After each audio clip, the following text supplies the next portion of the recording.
নমস্কার সবাইকে। আজকে রান্না করব চিতল মাছ।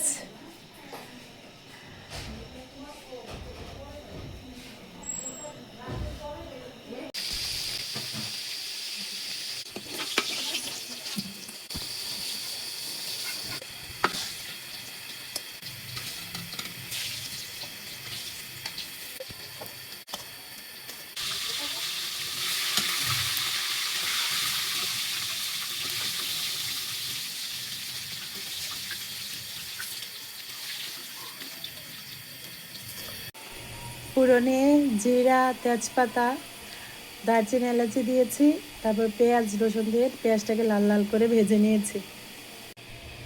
বাটিতে আদা বাটা, জিরা বাটা, মরিচের গুঁড়া, হলুদের গুঁড়া দিয়ে মশলাটাকে গুলিয়ে নিয়েছি। এখন দিয়ে দেব।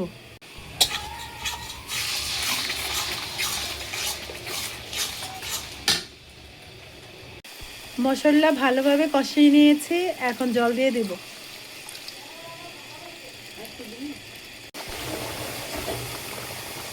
জলের বলক এসেছে, এখন আলু দিয়ে দিব।